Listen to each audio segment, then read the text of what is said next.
কর্তৃক আয়োজিত আজকের AJM ফাউন্ডেশন বাংলাদেশ কর্তৃক আয়োজিত আজকে শীতার্থর মাঝে কম্বল বিতরণ অনুষ্ঠানের সম্মানিত প্রধান অতিথি আমাদের সীতাকুণ্ডের লায়ন আসলাম চৌধুরী আস্থাভাজন এবং আমাদের অত্যন্ত প্রিয় এবং আমাদের সকলের শ্রদ্ধেয় আমাদের সকলের মুরব্বী বাংলাদেশ জাতীয়তাবাদী দল উপজেলা বিএনপির সম্মানিত আহ্বায়ক ডক্টর কমল কাদের সাহেব উপস্থিত।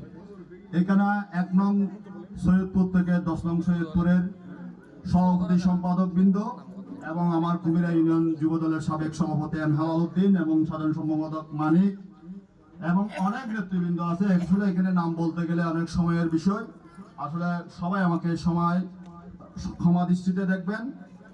সামনে উপবিষ্ট আমার জাতীয়তাবাদী পরিবারের মহিলা দলের নেতৃবৃন্দ এবং আমার এলাকার মুরব্বীরা, আসসালামু আলাইকুম। আজকে বক্তব্য রাখার কোনো অবকাশ নাই।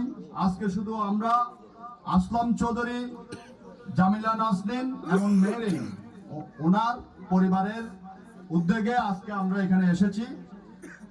যে কারণে আমরা এসেছি, উনি দীর্ঘ 9 বছর সীতাকুণ্ডতে এই স্বৈরাচার হাসিনা অবৈধ সরকারের রোষানল থেকে বিচ্ছিন্ন ছিল।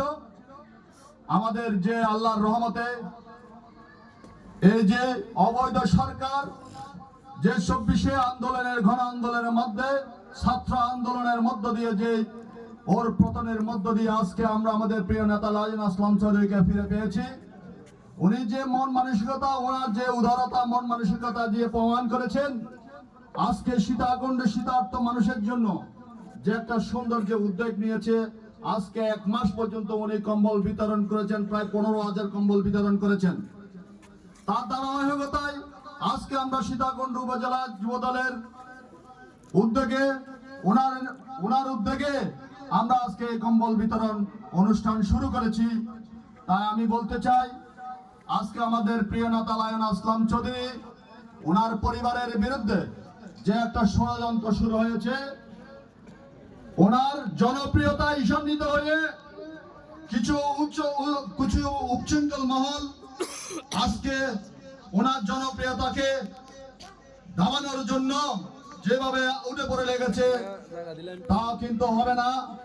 যেখানে বাংলাদেশ জাতীয় যুব দল, স্বেচ্ছাসেবক দল এবং সকল ছাত্র দলের নেতৃবৃন্দ থাকতে আসলাম চৌধুরী রুকার সাহিত্য সীতাকুণ্ডেতে নেই আল্লাহর রহমতে ইনশাআল্লাহ।